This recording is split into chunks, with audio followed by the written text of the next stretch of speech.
And welcome back to the Natural History Cover podcast for our Halloween episode. I don't always dress like this, and there it goes. You- Not all the time. If I'm going fancy, I've got to wear the fancy dinosaur costume. But if I don't die in between. So we're back again to do our Halloween episode, which I'm sure you can totally hear because I'm holding my microphone in the right place for a dinosaur to talk into. And as usual, we're joined by our special Halloween guest, Phil. I Hello, can't see you. Are you there? I'm here. I'm here. I'm behind the mask. Ah, How you doing, Phil? I've lost my inflation. Well, whilst Gareth gets reinflated, I'm doing good. I'm doing good. Busy as ever, but yeah, doing good. How are you guys doing? Uh, well, one of us is good. The other one seems to be running out of oxygen. This is going well. Yeah, no. Well, I mean, we're obviously. I think we should break the illusion. We're not recording this directly on Halloween, No, shockingly. So, this is an advanced recording. but there we go. There we go. I'm reinflating now. But I would say, as for Halloween aesthetic, driving here this evening was very spooky because it's all foggy up on Exmoor at the moment, Mm. and the moon was just poking through as I was driving past some bare trees, and it was looking very sort of Halloween-esque. In fact, Phil, if I'd have seen you at the side of the road, I would have been worried. What's new in your world, Phil? New in my world. Well, in terms of private collection, I currently have Atlas moths breeding. Very nice. Nice. I've also got vampire crabs breeding and lots of baby vampire crabs. Very thematic for this time of year. So which is cool. Um, and so, well, recently, the past few months, became partnered with Arcadia Reptile and Habitat Reptile as well. Oh, Oh yeah. So I'm partnered with those guys on social media. that's So, and that is pretty cool. That's very cool. Yeah. yeah, Oh so God, I'm all deflated. grown and now, yeah, in terms of, as of recording, preparing for the annual Halloween invert display at work, as well as what's become the annual Halloween invert show that me and my parents run. Ah, yes, your Halloween show that you put on each year. Yep. So yeah, And what can preparing for people that. expect from these? Sorry. What can people expect from these? So in terms of the Halloween display at my work, so Sheffield Wildlife Park is where I take a selection of my own invertebrates into the zoo and display them all in Halloween themed enclosures and chat about them. And well, the decorations are more scary than the animals. And chat about even like some of the myths and stuff around them. And then in terms of the Mildenhall Halloween invert show, it's an invert show of various invertebrate traders. It's sponsored by the wonderful Spar Spiders, who are one of the sort of premier tarantula breeders and traders in the UK. So there's Yeah. also a reptile display put on by my parents. So obviously you can come and meet some reptiles. No reptiles on sale, but there are invertebrates on sale, so you can come and get a tarantula, a scorpion, a vampire crab, Oh, it's very, That's and really cool. potentially get other things. very Last year cool. we had coconut crabs there. Oh yeah. Oh, So yeah, all Very sorts of things. nice. I mean, that would be the ultimate one, I think, of the crabs to have. What's new with you, Gareth? How's your week been? Well, actually, it's been a rather relaxed sort of week. Actually, I've not really done much. I tell you what I did have, and it's something whether if you two had them as kids, I bought a whole bunch of I Spy books. Did you ever have those? Where I you know the basically like ones.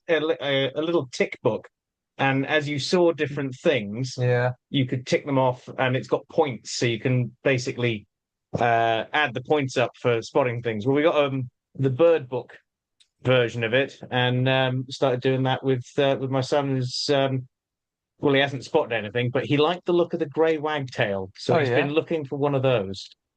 So, I don't remember having like actually having one, but I remember that I am familiar with them. I remember seeing them and I must have done them, but I don't remember actually owning one. did you ever have any, Phil? I remember having a few of those.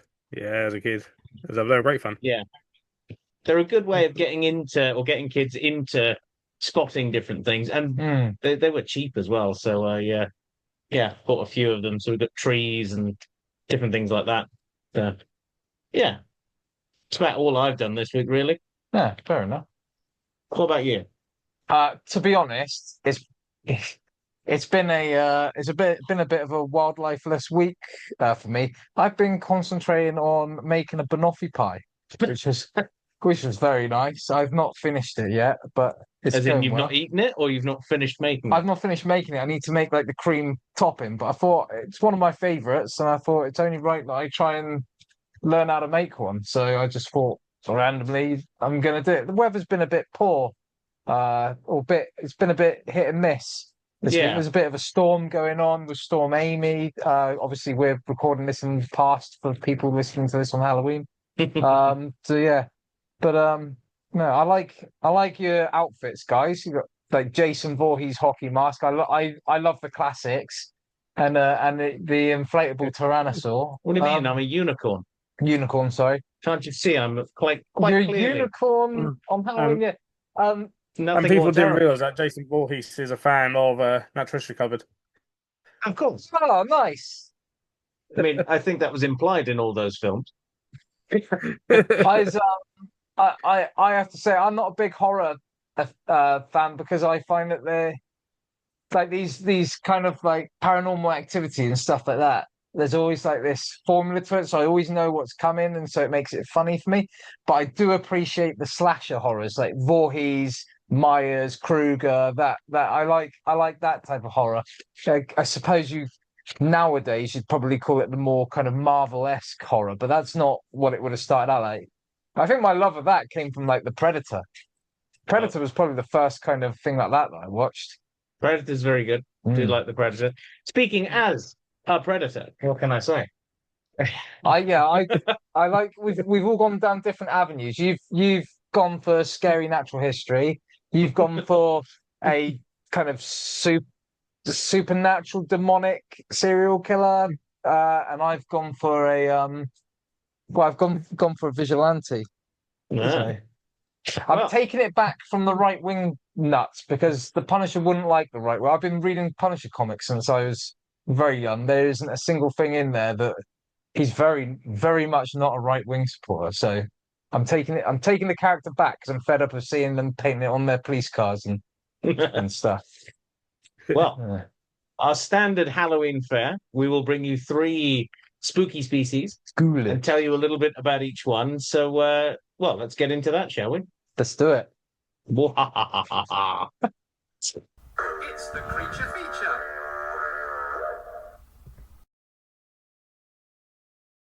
Right. Well, I've come out from the inside of the T-Rex. Oh, I can actually see your face paint now. You missed the opportunity to say kind of hunting these down. It is kind of hot in these dinos, although I'm not doing an Ace Ventura and coming out the other way. So, well, we'll start things off. Phil, why don't you tell us about your spooky species? Yep. So, well, in this episode, I'm going to be talking about a chimera, and not the metal band, Oh. which is a very good metal band and spelled slightly differently. So, but a chimera that is a ghost shark, also known as a spookfish, a ratfish, or a rabbitfish. Many different names that covers them. So, but they are a cartilaginous fish of the chimera forms. So they are sort of distantly related to sharks and rays, but they branched off from sharks about 400 million years ago. So they're not quite really sharks anymore. So, Hmm. but in terms of description, when I was looking at them, my partner came up with this, as that she described them as kind of the Frankenstein monster of the fish world, and that Yeah, in I like that. a lot of pictures it looks like they've been stitched together. So there's not really much, for some of the pictures, there's not really much coloration to them, kind of grey. look a Mm. bit almost lifeless on the thing in terms of just their kind of coloration and appearance. So that was her description of it, was the Frankenstein monster of the fish world. But they are a soft-bodied fish with bulky heads and a long tail. Uh, They can reach about 5 foot long, so they're quite a large Mm. fish with large pectoral fins, which when they swim, it looks like they're flying through the water. Uh, And some of them have a venomous spine at the front of their dorsal fin. So there's some of them even a venomous fish.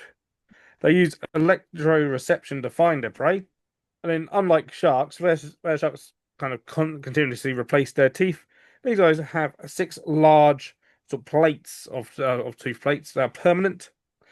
So, and actually, some of them look like the incisors of rodents or lagomorphs, hence the Oh, rabbitfish or Yeah. ratfish name. yeah. Well, Yeah. Interestingly enough, I can remember catching one of these Oh, as a really? kid in Australia. We were fishing off a pier and we managed to pull one in. It is one of the oddest Wow. looking fish you'll ever see.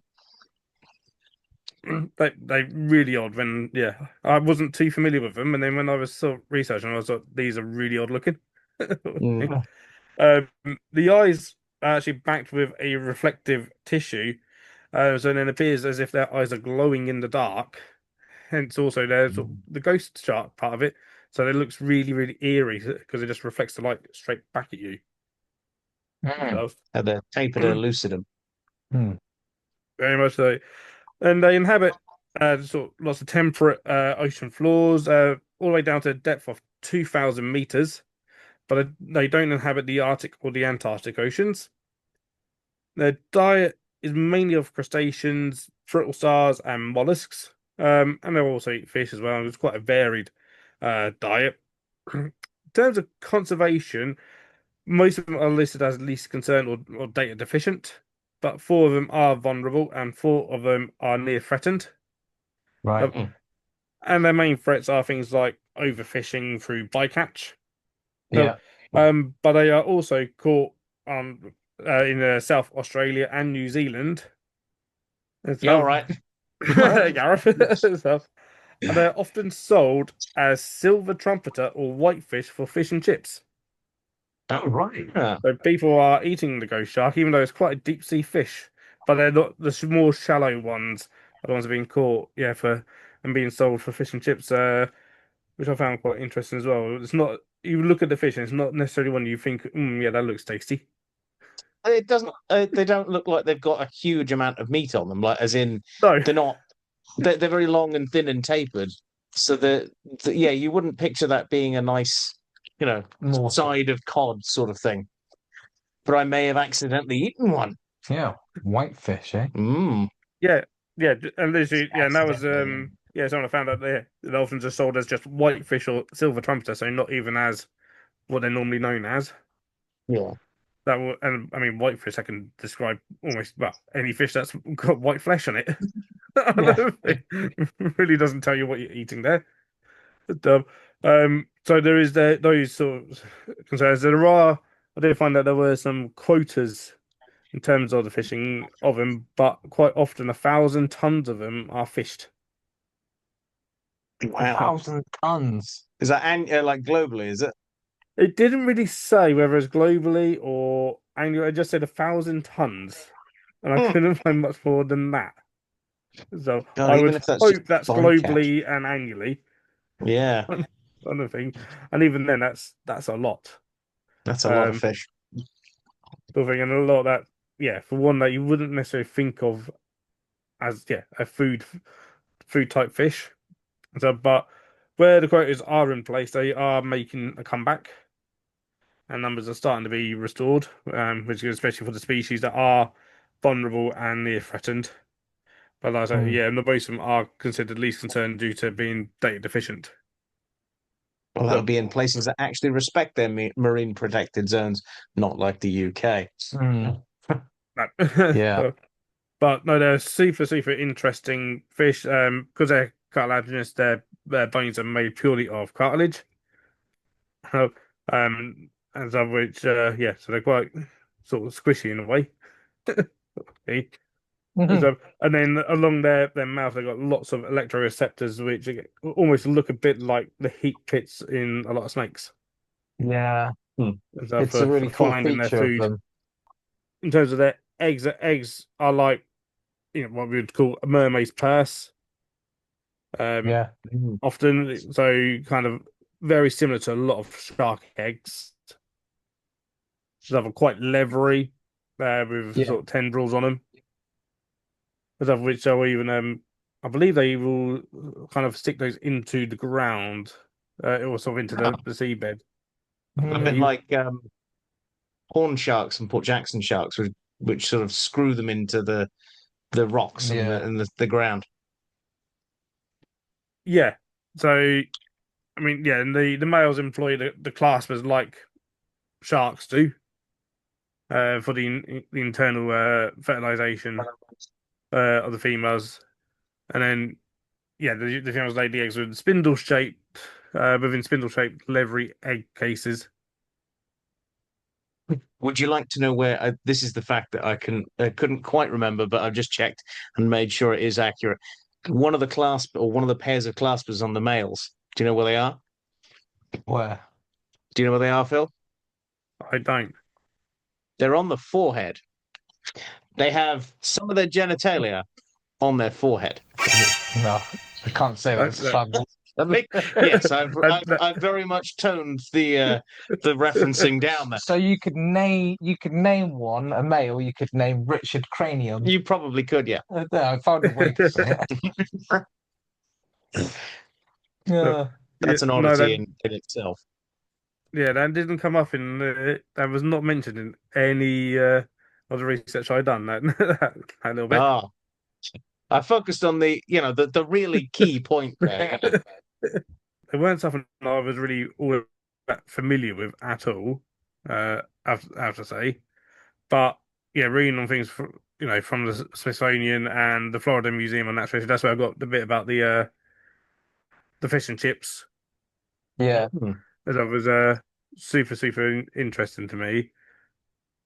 So, well, yeah, unfortunately, I say yeah, some of them are in decline, but hopefully coming back with the quotas. So, I mean, in terms of the coloration of them, they're kind of silvery white, similar to foil in color. They occasionally have dark markings posterior to the eyes as well as on the fins. So, One of and my then they can favourite apparently facts live about them is for the approximately venom spike. 15 years as well. Ah, that seems remarkably short for a shark. Yeah. But then It again, they're does. not a shark, I suppose. Yeah. Not a true shark. Yeah. I like ghost sharks. Like I say, one of my favorite things is the dorsal venom spike. Yeah. That's just such a cool little, as if, I know they're not true sharks, like we say, but as if a shark can't get any more extra. It's just, this shark's missing something. You know, Poseidon talking to Triton one day, and Triton goes, "Stick a venom spike on it." Yeah. Obviously, that didn't happen. Evolution happened, but that's what I like to imagine the conversation behind. The planning meeting for all marine creatures. God, that'd have been a long one. Yes. They are cool. They are definitely a product of the depths. Yeah. Yeah, they're very very cool, and yeah, lots of different common names, but also yeah, there'd be a chimera as well. Like that's just a cool word to say. That is a cool word to say. Yeah. Yeah. It looks nothing like the Greek chimera, though. No, No. admittedly not. And it doesn't look like a metal anything band. No, I was going to say it doesn't look anything like a metal band, and I doubt they'd even be able to hold a guitar if they tried. So yeah, They could pluck it with the venom spike though. no, it's quite obvious you use a guitar shark. God. A trumpeter and a drummer, all types of fish. There you go. And then you got Sebastian's band from Little Mermaid. Oh God.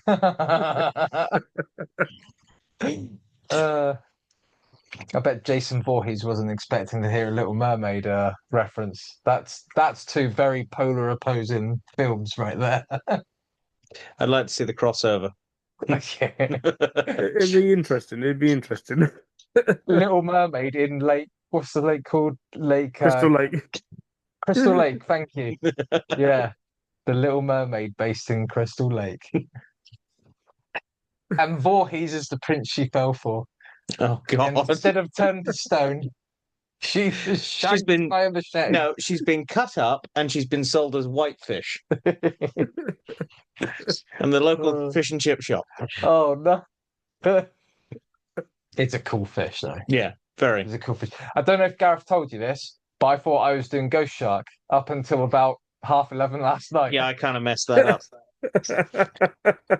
Well, anyway, But it's cool because everything that you said, like I was familiar with, so Yeah. I got to kind of follow this along quite nicely. oh, there you So- go. and it is such a cool fish. Yeah, Yeah, Well, very now- cool. and you got to come up with information about a plant that you didn't know much about. Yeah, I've yeah. So through happenstance or accident or whatever, Yeah, me not reading things properly.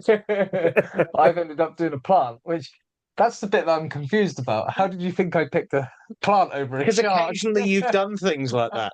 So, you know, Like that, throw a spanner in the works, something. Yeah, okay, fair enough. But this is quite a nice plant, I think. Yeah. So it's one of the most toxic plants known. The deadly nightshade bears a fiendish fruit. The a herbaceous perennial plant developing from soft roots in the underbrush and growing to heights of up to 2 meters. The plant forms straight stems with purposeful branching, almost as if it's deliberately flashing its fruit stock in your face as you pass by, tempting you to take a bite. Now, these branches are adorned by pale purple flowers that are yellow at the bases and form a sort of bell-like I shape. think they look really pretty. They are a pretty plant, which makes them all the more deadly, I think. And that infamous fruit that I mentioned, which, despite starting off green, will ripen to a glossy jet black colour that's near impossible to ignore, makes it all the more enticing. This makes it sound like you've been wandering around seeing these and going, oh, I know it's dangerous. Should I? Oh, go on then. I'll just one. Should I taste it or should I tip an arrow with it? Sometimes in life. Did you know how big they are? I didn't appreciate they're about a centimetre and a half. Yeah, like cherry tomato size. Yeah. I thought they were a little bit big, smaller than that. I was expecting kind of like small to medium sized grape. That's the yeah. It's just something new I learned by accidentally doing this at midnight last night before we recorded. Anyway, these wretched berries are why the deadly nightshade makes our 2025 Halloween roster entry. Now, as mentioned previously, this species is really, really nasty.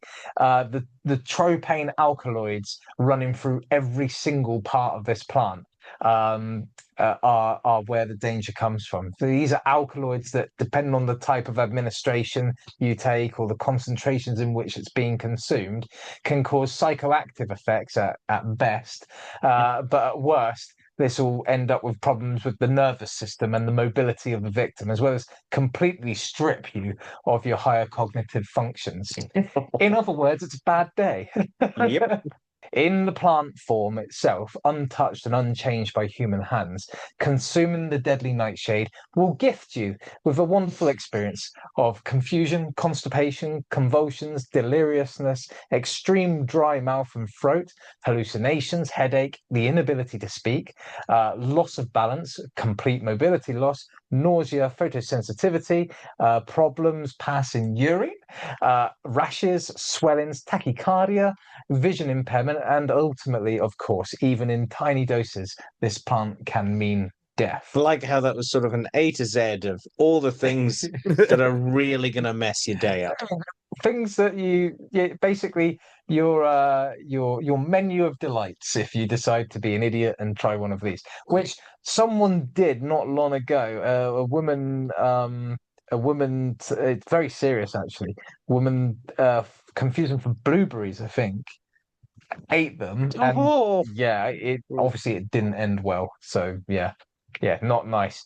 Um, Many of the people who have consumed parts of this plant and and have survived have reported long-lasting or permanent negative psychological impacts, which jeez.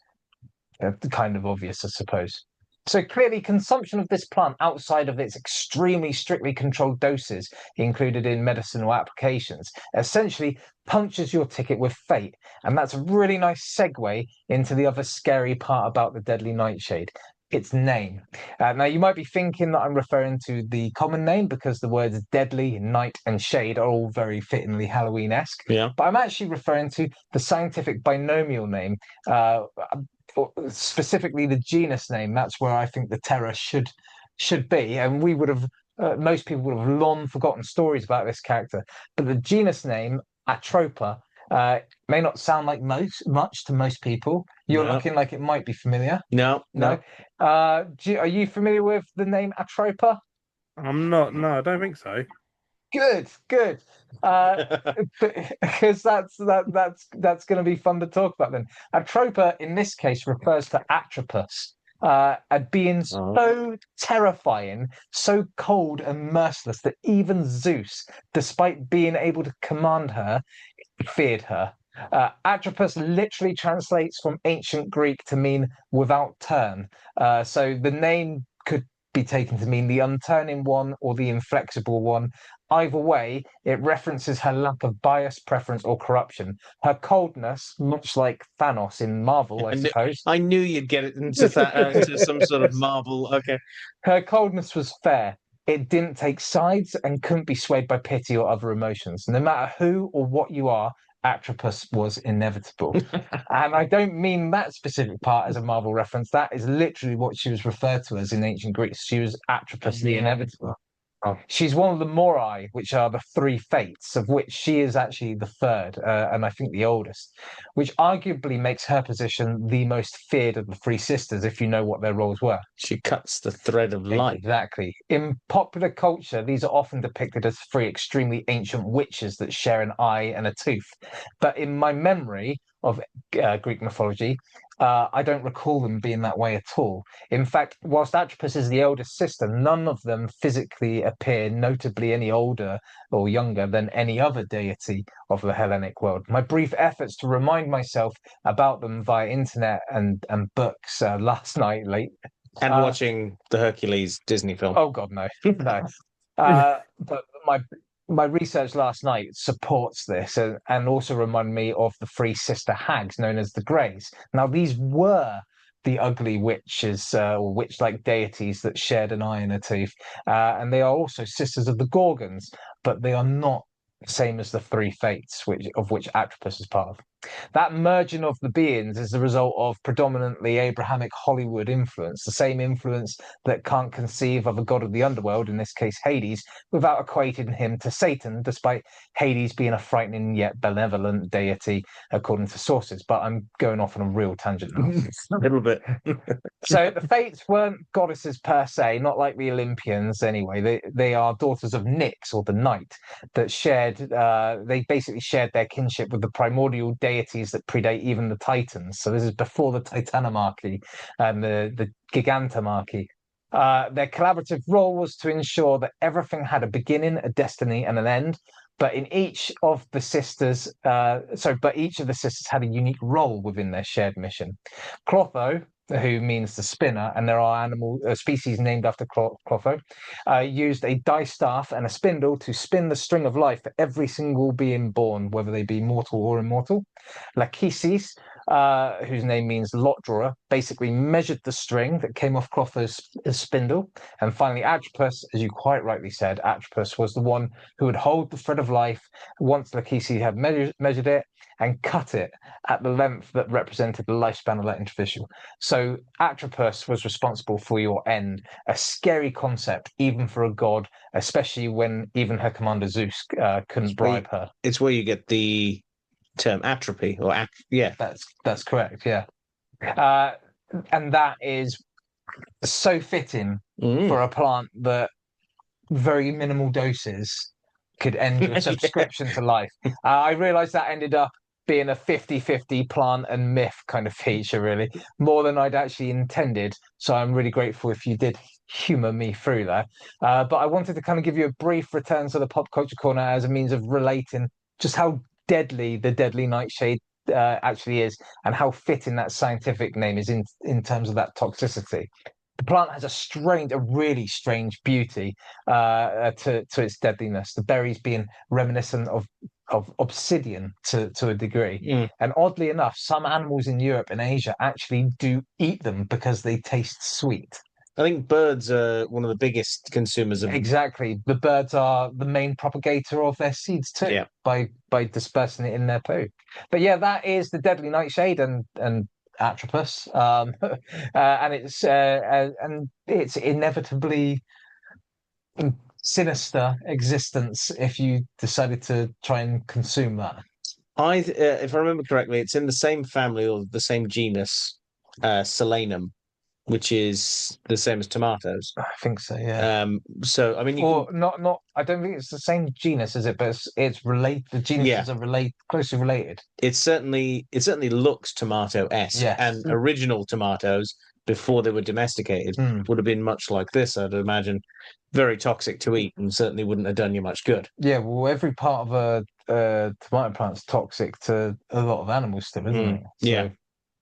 Yeah. That's really cool.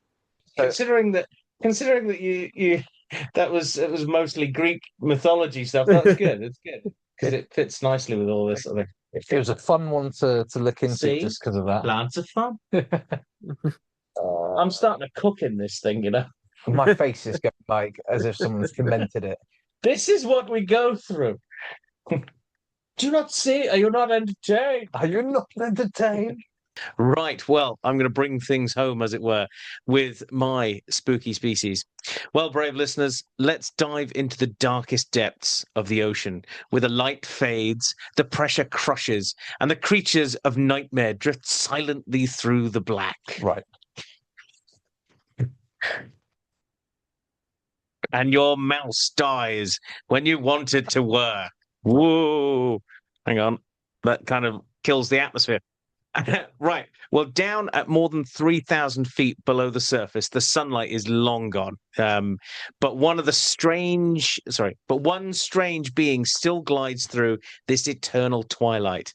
The vampire squid from hell, otherwise known more in its scientific name. Another one like yours that has a really cool scientific name, Vampiroteuthis infinalis. Yes, that's its real scientific name. It literally means Just figured that out. the vampire squid of hell, which, I mean, you can't get much better than that. But before you picture a blood-sucking monster in a tiny little cape, which, you know, a squid in a cape, I think that'd be quite cool. But where do you put it? You know, let's dive into the truth behind this mysterious marine marvel. So, our tale begins in the early 20th century when a marine biologist exploring the Pacific hauled up a small, dark, and utterly baffling cephalopod. In 1903, which is something I was shocked to find out when doing the research for this, that it was discovered back in 1903. I thought it was one of those sort of animals that was a bit more sort of the 1960s and 1970s when we started to do real deep sea exploration, you know, not just one that has been caught by accident. A German scientist named Carl Chun, one of the pioneers of deep sea biology, formally described the species and he gave it the name Vampiroteuthis infinalis. Now, this name isn't an insult. It was from pure fascination. Chun had discovered an animal unlike anything else known to science, a creature with a cloak like a vampire, the body of a squid that was dredged up from the infernal darkness of the ocean's depths. So you can kind of see where the name bit sort of sticks. Since this first sighting, only a few specimens have ever been seen up close, making it one of the most elusive inhabitants of the deep ocean. So what is a vampire squid? Despite the name, the vampire squid isn't actually a squid, nor is it a vampire, nor is it an octopus either, in fact. It's actually a unique survivor, a living fossil, a bit like the ghost shark, really, the last remaining member of an ancient lineage, the order Vampiromorphidae, creatures that branched off from the ancestors of both squid and octopuses about 300 million years ago. Wow. So it's quite an ancient little lineage of squid-like animals. So the vampire squid is basically a deep sea equivalent of a ghost of evolution's past, haunting the ocean depths since before the dinosaurs even roamed the planet. So why vampire squid? Well, its name comes from, like, say, the eerie appearance. Picture this. A small, jelly, soft body, only about the size of a football, so not exactly massive. Jet black or crimson, depending on the light at the time. Obviously, if you were just down there in the depths, everything would be black, so you got no chance of seeing it. But when they are shown under sort of a light of a submarine, they are this proper deep crimson color. Its large blue eyes gleam like sapphires in the dark. The biggest eye relative to body size in the animal kingdom. So it's got huge eyes compared to its body. In fact, the largest eyes, I think, of any animal are the giant squids. So basically, squid have got eyes. Between its 8 arms stretches a cloak-like webbing that looks a lot like a vampire's cape. And to top it off, the inner lining of that cape is covered in tiny spike-like projections called cirri. And they don't answer your phone for you. These are cirri spelt with a C-I-R-R-I. Put it all together, and this looks like something Count Dracula might keep as a pet in a little sort of high-pressure aquarium. Yeah. But here's the twist. Despite its fearsome name, the vampire squid does not suck blood or even hunt like other squid. It's a more spooky scavenger than scary killer. It actually lives in an oxygen minimum zone. So that dark, murky middle layer of the ocean, where oxygen is so scarce that most creatures can't survive. This zone lies between 2,000 to 3,000 feet down. That's 600 to 900 meters. Depending on where you are in the world's oceans, the vampire squid, it basically spans the tropical and temperate seas from the Atlantic to the Pacific, but always in that inky darkness where the water is cold, still, and deadly to most life. Think of just sort of the void almost. Yeah. Its survival is thanks to some truly supernatural effective biology. It has gelatinous tissue that matches the density of seawater, so it floats effortlessly, and hemocyanin-rich blood that captures oxygen, even at extremely low levels of oxygen where it's living. Think of this as a vampire that can breathe where no one else can. But what does it eat? I touched on the fact that this animal doesn't drink blood. It also doesn't hunt like other squids.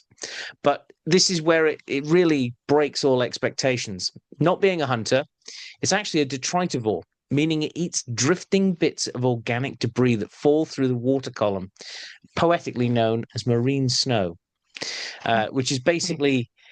Well, I think marine dandruff might be a better way of putting it. It's all the dead bits of things and bits and pieces just floating down through the water column to eventually land on the seabed below. They're basically part of the marine cleanup crew. Yeah.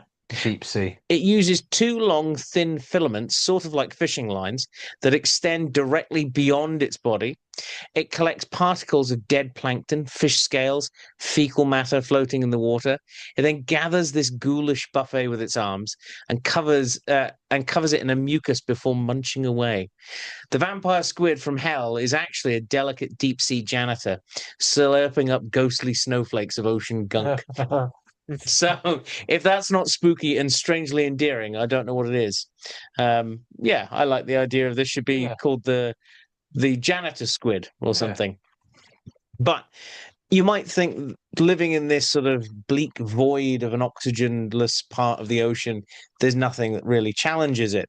But even in this dark void, danger lurks. But vampire squid don't use ink because, well, unlike its shallow water cousins, ink is going to be totally and utterly useless when it's already pitch black around you. So, that's going to be a totally useless thing to do. Instead, it's evolved bioluminescent magic. I was going to say, The I bet you opposite. it's the exact opposite. Exactly.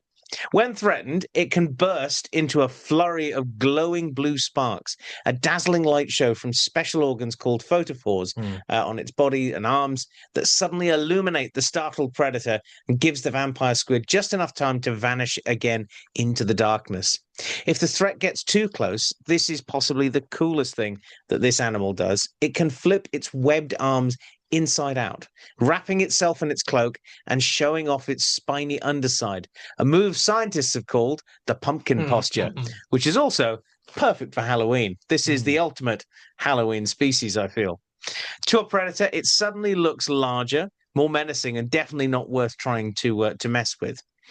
So, despite the terrifying name of Vampiroteuthis infinalis, it isn't a bloodthirsty monster. It's a gentle, ghostly relic, part squid, part octopus, part time traveler, part janitor, drifting through the darkness of the ocean, and it survives where almost nothing can, glowing softly in this eternal night, wearing its cape of mystery, a bit like the ocean's tiniest Dracula. So next Halloween, when you see fake bats and fake plastic vampires, remember, far beneath the waves, the real vampire from hell is out there, not sucking blood, but tidying up the ocean's leftovers, one glowing snack at a time. So yeah, I want to see vampire squid decorations in all the shops and everything.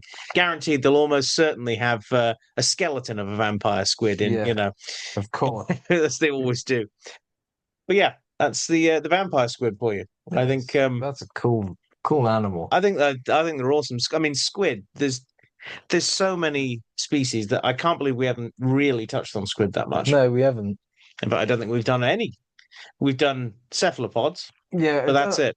Was it common octopus and blue ring octopus? No, we've not done common octopus. Not Blue ring octopus and nautilus. Nautilus. Well, ammonites. Ammonites, yeah. I could have sworn I did another octopus. Oh well.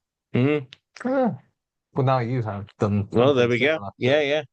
Fancy getting yourself a vampire squid for your sort of Halloween collection, Phil? If it was possible and ethical, absolutely, because they're awesome little things. You're not fancying getting a giant pressurized aquarium to have one in? I don't know if we could afford one. Let's see if the zoo will stretch the budget. Will Shepref make perhaps make a vampire squid enclosure? So, I mean, they'd be epic to see, but no, they're really cool. You've got to try and find it. Yeah.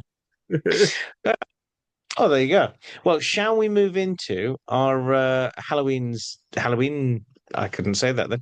Shall we move into our Halloween emails for this week? Yeah, let's do it. Bing! You've got mail. Ooh, it's an email.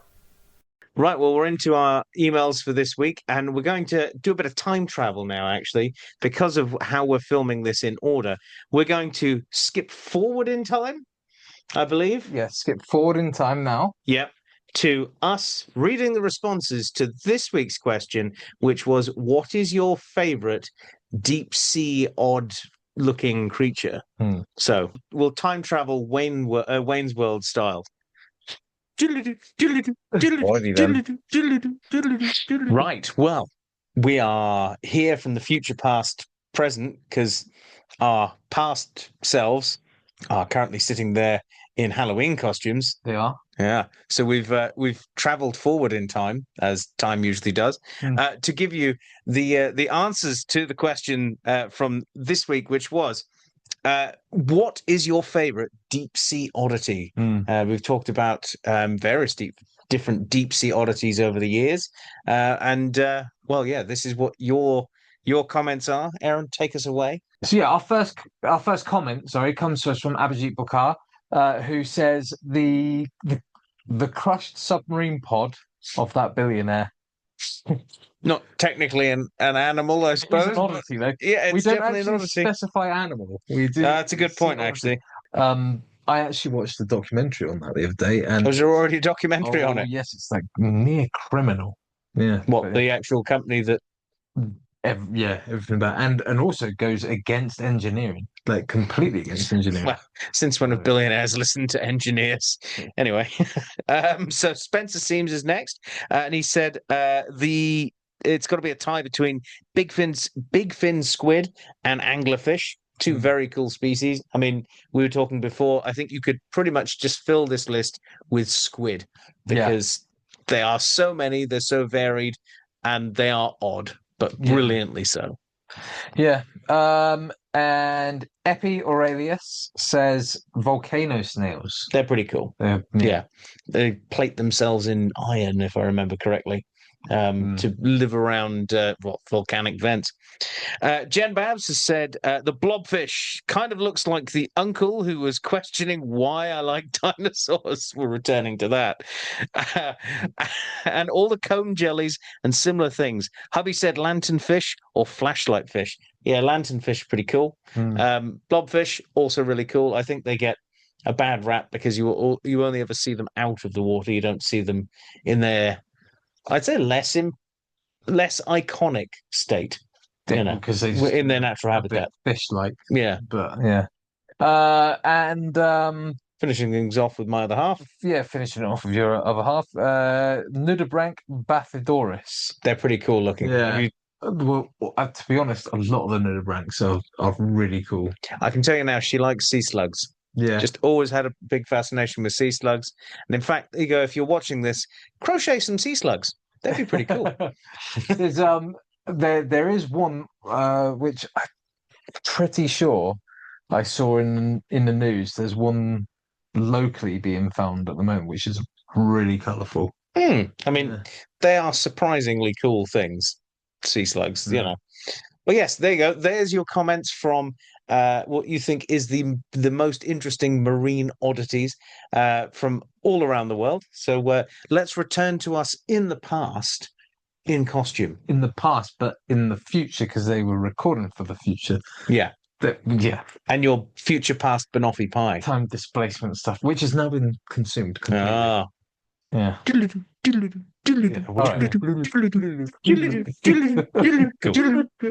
And we're back. Forward. We're back from the future. No, we're back in the past again now. Great Scott.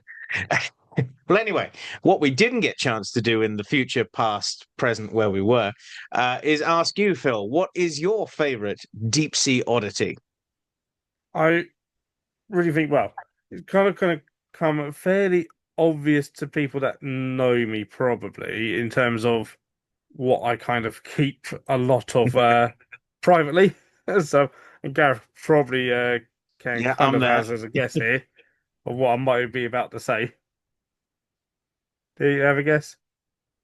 I mean, I am fairly certain I know 100% what you're about to say. Aaron, do you want to take a guess? I genuinely don't have a clue. No? No, not at all. Deep sea isopods. Yeah, the giant isopods. Yes. I love an isopod. They are very cool. It's got to be I'd love to have a deep sea isopod, but getting a hold of them, I imagine. Yeah, even just to see one in the flesh would be amazing. Yeah, they're really cool things. If there was ever a collection that had them, I think there's one or two collections in, I think Japan maybe, that have had them in the past. Maybe Monterey Bay. I think there's a couple in the States as well. Yeah, there'd be definitely something to see. Just their faces as well. They've got really cute little faces. I don't know what isopod I saw. It certainly wasn't a deep sea one because I'm human. Well, yes. But when I did my deep sea diving qualification, so that lets you go down 40 meters, swimming over this kind of fissure in the rocks. Where was this? This is off the coast of northeast Spain. It might have been a squat lobster. I don't know. Is it about that sort of big? Well, the problem is the goggles make things appear larger. So goggles, they do nothing. I swam over this fissure and wedged in this crack in the rock, right, was this isopod. I don't know accurately how big it was, but it had or at least it looked like it had mandibles like the predator. Hey, that's Ah. 2 Predator references in one episode. Yeah. That's pretty good. But yeah, it's like mandibles. But I didn't get like the best look at it because Hmm. obviously when you swim over them, they then disappear. Yeah. Well, that's pretty cool. Well, what's your favorite deep sea oddity then, Aaron? Oh, I don't know. No? No, I really don't know. That's more difficult because There's there's so so many many. cool ones. Like even it might even be a little bit simple and or maybe even cliche to say, if I really like anglerfish, Yeah. but there's also Cool. is it the phantom octopus or the ghost squid or something like that? That's like see through and it's just a cute little Pokemon bubble thing. That's really cool. Just what fascinates me about the deep sea creatures is the bioluminescence down there. Yeah. So I can't really pick, but I can tell you that that is my favorite thing about them. Hmm. There's so many interesting things down there, like the I forget the name of the species again, but it's like that kind of long thing with a long jaw that comes out. That's very cool. Gulper eel. Yeah, that's it. Yeah. Yeah, but no, I think I couldn't pick a species, but I can pick one characteristic of that's shared amongst them. That yeah, the bioluminescence. Hmm. Very cool. For me, there's two that stick in my mind. There's the obvious one of giant squid. Hmm. Really cool. I was tempted to say that, but maybe not. But I'm gonna be a little edgy here. I'm gonna go for a real oddity because the giant squid are odd, but they're not beyond the realms of what we think of as odd. They're an established shape. We know what We that know what a squid yeah. looks like. It's just it's increased in it's bigger. size. Yeah. My favorite oddity, I would say, is the tripod fish. Okay. It's a relatively normal-ish looking fish with these massively long fins. So its tail fin sticks down and its 2 pectoral fins stick down, and they can be anywhere up to like I think it's a meter or 2 in length, and they just sort of sit there slightly above the seabed, the literal just the seabed. That's as far down as you can go, and just wait for things to swim past and just sort of grab them. But it also means that they're not I believe, sat in sort of an anoxic part of the ocean as well. So they're keeping themselves just slightly off the floor. And just these weird tripod fish, that's That is pretty cool. That is cool. I mean, giant isopods as well, another really, really cool species. I mean, one for next year, perhaps. Yeah. Zombie worms. Oh, The ones that eat whale bones specifically, they exude acid to chew through bones. yeah, that's a really cool species. There's some, I mean, the whole deep sea is just full of, supreme oddities. Ripe for harvesting for creature features. I think, well, it's also ripe for harvesting by, petroleum companies and various other Yeah. multinational corporations. But, that's another story. Corporations that should have Jason Voorhees as the Punisher sent in after them. T-Rex. Although, no, wait, actually, we've seen what happens with big corporations and dinosaurs. Yeah. That's not a good thing. So, yeah. Mm. Well, there's a few things we should obviously mention before we start looking at disappearing. First off, Phil, would you like to tell us what you've got coming up, where people can find you, where people can come and see you as well? So yeah, tell us everything and anything that you want to get out there to everyone who's watching this. Yeah, so coming up, you can find me in person. From the 28th to the 31st of October at Sheffield Wildlife Park doing the Halloween invert display. Then on the 1st of November, you'll find me at the Mildenhall Halloween Invert Show, which is run by myself and my parents. They're the main organisers. That's always a great little fun day out. But also, pretty much almost any invertebrate show within the UK, your chances are I'll be there. There's a high chance I'll be there. Yep. So we'll travel up and down the UK doing those. So otherwise, you can find me online on YouTube, TikTok, Instagram, Facebook, the whole lot. Just search Incredible Inverts Other Animals, you'll probably find me. And yeah, always around and always chatting inverts and various things. Yeah, It's always good. It's always a pleasant surprise when we run into you in any sort of invert. Although you still haven't come out for any of these yet. I have Right. not run into Phil yet. No, you need to Right. like say every time we end up going to the one down our way here, you've always got something else on. You know? Yeah. So this time you're actually going to go to it. Going to make sure of it. Going to force you to go. So yeah, well, massive thank you for coming on, Phil. Yeah, thanks, Phil. Right, thanks It's for the been good invite to- again. It's always a It's pleasure. always great to interact with you. Yeah, yeah. Well, I think we should do the usual bits before we look at disappearing. Yeah. First off, let's quickly thank our Patreons. Let's do that. Every week, we like to give a little love back by shouting out the names of our wonderful Patreon supporters. That's right. These are the cupboard dwellers who are kind enough to support us through a monetary contribution, for which we are eternally grateful and grateful beyond words.